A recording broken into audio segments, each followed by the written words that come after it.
মসজিদে যেতে পারে নাই, মন্দিরে যেতে পারে নাই, গির্জায় যেতে পারে নাই, সেগুলায় যেতে পারে নাই। আমার আল্লাহ বলতেছেন, বান্দা তুমি যখন গুনাহগার মুজরিম নিজের উপর জুলুম করে ফেলেছ, সুতরাং কোথাও যেও না, তোমার শান্তির ব্যবস্থা হলো না দয়াল নবী রওজায়ে পাক। সবাই বলে সুবহানাল্লাহ। এখন আল্লাহর কাছে প্রশ্ন, আল্লাহ তোমার দয়াল নবী তো অনেক দূরে সুদূর মদিনায়, এখন আমি মদিনা কিভাবে যাব?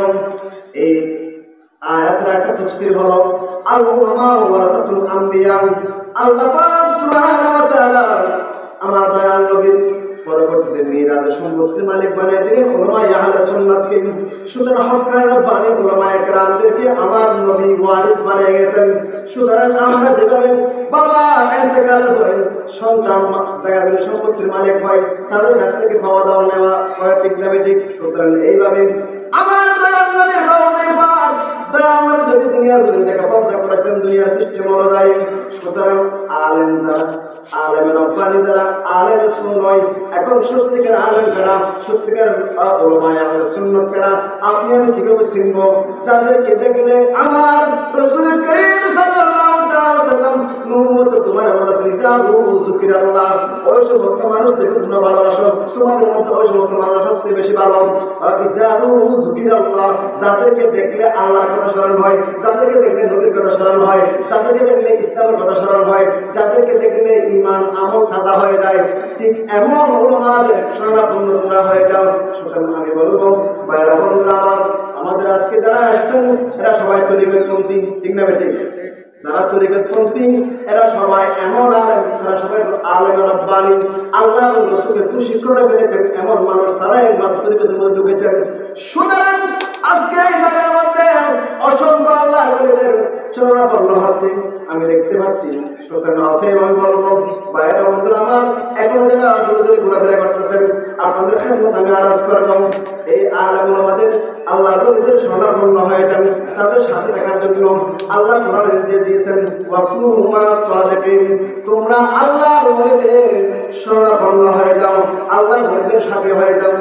সালাতু ইয়া রাসূলুল্লাহ আলাইকুম সালামু ইয়া হাবিবাল্লাহ, আল্লাহুম্মা সাল্লি আলা সাইয়্যিদিনা মুহাম্মাদ নাবিয়ানা শাফিয়ানা মাওলানা মুহাম্মাদ সাল্লাল্লাহু ইয়া রাসূলুল্লাহ আলাইকুম সালামু ইয়া হাবিবাল্লাহ। সুতরাং আয়াতের মধ্যে একটা আয়াত হলো, এই আয়াতের একটা অর্থ হচ্ছে উলামায়ে যারা রব্বানি তাদের শরণাপন্ন তোমরা হও এবং আল্লাহর ওলিদের সাথে হয়ে যাও। আল্লাহর ওলিদের সাথে হয়ে গেলে কি লাভ হবে? আলা ইন্না আউলিয়া আল্লাহি লা খাউফুন আলাইহিম ওয়া লা হুম ইয়াহজানুন। আল্লাহ পাক সুবহানাহু ওয়া তাআলা বলেছেন, যারা আল্লাহর ওলি হয়ে গেছেন তাদের কোনো চিন্তাও নেই, পেরেশানিও নেই। সুতরাং যারা আল্লাহর বন্ধু হয়ে গেছেন তাদের চিন্তা পেরেশানি না থাকে, এই হিসাবে এদের সাথে যদি থাকতে পারি, এদের শরণাপন্ন হতে পারি, তাহলে আমরা যার সাথে মহব্বত থাকবে, মান তাশাব্বাহা বিকওমিন ফাহুয়া মিনহুম, রাসূলের হাদিস দ্বারা দুনিয়ার মধ্যে যে যাকে ভালোবাসবেন তার ভালোবাসার মানুষের সাথে হাসর এবং নাসর হবে। সুতরাং কাল কিয়ামতের ময়দানে আমাদের যদিও আর পেরেশানি আর থাকবে না, যে দুনিয়ার জমিনে আল্লাহর ওলিদের শরণাপন্ন আমরা হয়েছিলাম, আল্লাহর ওলিদের সাথে আমরা হয়েছিলাম, তাদের সাথে আমাদের সম্পর্ক ছিল। আমার আল্লাহ পাক সুবহানাহু ওয়া তাআলা কোরআনের আয়াতের মাধ্যমে আবার রাসূল করিম সাল্লাল্লাহু আলাইহি ওয়াসাল্লাম হাদিসে বারবার বলতেছেন, কি বলতেছেন? যদি তোমরা একজন আরেকজনকে মহব্বত করে ভালোবাসো, মান তাহাব্বা আবদাইন আযজা ওয়া জাল্লা, দুই বান্দা একজন আরেকজনকে তোমরা ভালোবাসো, আযজা ওয়া জাল্লা একমাত্র আল্লাহকে খুশি করার জন্য, ওয়াহিদুন ফিল মাশরিকি ওয়াহিদুন ফিল মাগরিবি, ওই ভালোবাসার মানুষ যদিও বা পৃথিবীর পূর্ব প্রান্ত হয় অথবা পৃথিবীর একেবারে পশ্চিম প্রান্ত হয়, না জামা আল্লাহু বাইনাহুমা ইলা ইয়াউমিল কিয়ামা, কিয়ামতের ময়দানে আমার আল্লাহ পাক সুবহানাহু ওয়া তাআলা দয়াময় নবুয়তের কোরআনে বলতেছেন কিয়ামতের ময়দানে আমি আপনি যাদেরকে ভালোবাসেছিলাম সেই ভালোবাসার মানুষগুলো যদিও পৃথিবীর এই দুনিয়ার পুরোপ্রাপ্ত হলেও তাদেরকে আল্লাহ পাক সুবহানাহু ওয়া তাআলা কিয়ামতের ময়দানে এক জায়গায় করে দেবে। সবাই বলি সুবহানাল্লাহ। সুতরাং কিয়ামতের ময়দানেও তাদেরকে আমরা সাথী হিসেবে পাবো। যদি আজকে আমি এখানে সাথী যদি না হই, তাদের শরণাপন্ন না হই, তাহলে কিয়ামতের ময়দানে হয়তো এই সম্পদ আর আমার জুটবে না।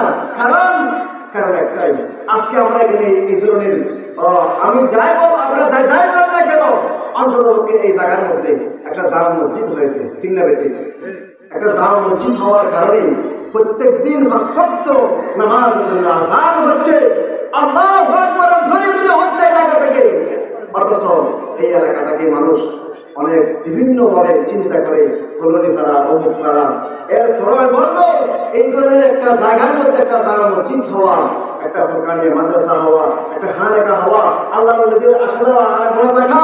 সুতরাং তাদের সাথে সুহবত থাকার কারণে, তাদের সংস্পর্শ থাকার কারণে হাদিসের মধ্যে আমার রাসূল বলেছেন কিয়ামতের ময়দানে অনেক সময় কিয়ামতের ময়দানে দেখবেন আল্লাহর কিছু বলি উলামায়ে আহলে সুন্নাহ তারা যখন জান্নাতের জন্য চলতে থাকবেন, তখন কিছু কিছু মানুষ বলবেন, হুজুর আসসালামু আলাইকুম ওয়া রাহমাতুল্লাহ।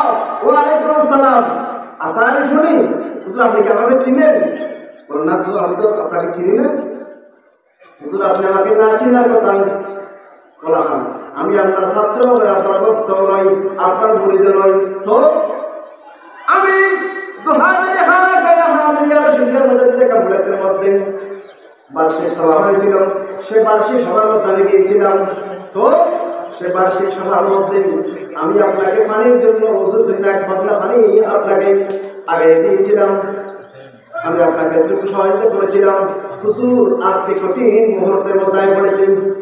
আজকে আমার বাবা আমার সন্তান পর্যন্ত আমাকে বলেছে যেতে চাই না। সুতরাং এই কঠিন মুহূর্তের মধ্যে আপনি যদি আমাকে একটু সহযোগিতা করেন তাহলে পথ কথা হয়। আমার রাসূল কারীম সাল্লাল্লাহু আলাইহি ওয়াসাল্লাম হাদিস দ্বারা পরের অংশের মধ্যে বলতেছেন, দেখো ওই আল্লাহর বলি ওই উলামায়ে আহলে সুন্নাহ তখন আল্লাহর দরবারে ফরিয়াদ করবে, মালিক এখন আমি জান্নাতে চলে যাব, এই মানুষটাকে আমি চিনি না, কিন্তু সে বলেছে আমাকে নাকি দুনিয়ার জমিনে থাকা অবস্থায় 2000 আমার এলাকায় আহমদিয়া রাশিদে কমপ্লেক্সের মধ্যে বার্ষিক সভায় যখন আমি দিয়েছিলাম, আমি এক বদলা পানি হুজুর জন্য আনিয়ে দিয়েছিল। এই কথা সত্য। আল্লাহ তোমার ফেরেশতাদের সিসি ক্যামেরা একটু ওপেন করে দেখি। ফেরেশতাদের সিসি ক্যামেরা ওপেন করবে, ফেরেশতাদের সব কিছু দেখে। এটা কেমন কথা?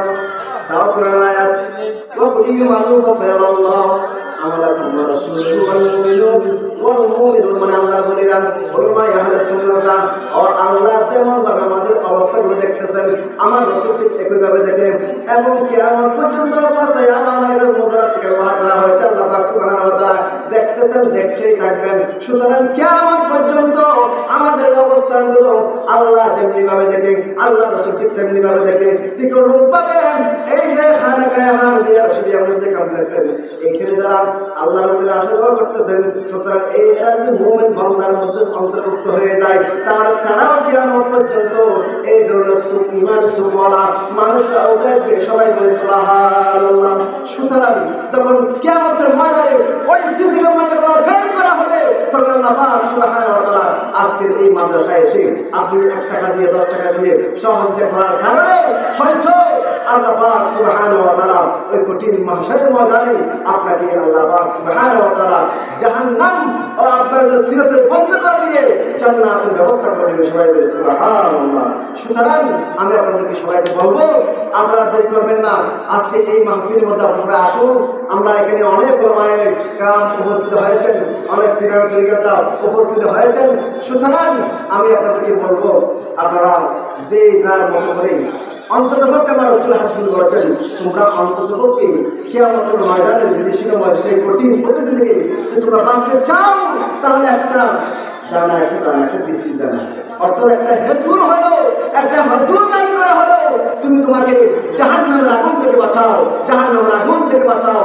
সুতরাং আমি সবাইকে বলবো, আপনারা আমার মেয়েদের আওয়াজ শোনা যাচ্ছে, এই করোনা এলাকার মা বোন যারা আছেন সবাইকে বলবো, আজকের এই মাহফিলের মধ্যে যার যার অবস্থান থেকে 10 টাকা হোক, 100 টাকা হোক, 1000 টাকা হোক, যার যতটুকু সামর্থ্য আছে সবাই এই মাহফিলে আজকের এই ঈদ মিলাদুন নবী এবং বার্ষিক সভার মধ্যে আপনারা সহযোগিতা করবেন।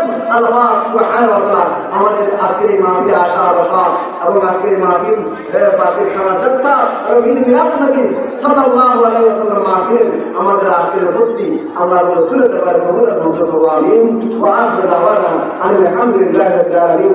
ওয়াসসালামু আলাইকুম ওয়া রাহমাতুল্লাহি ওয়া বারাকাতুহু।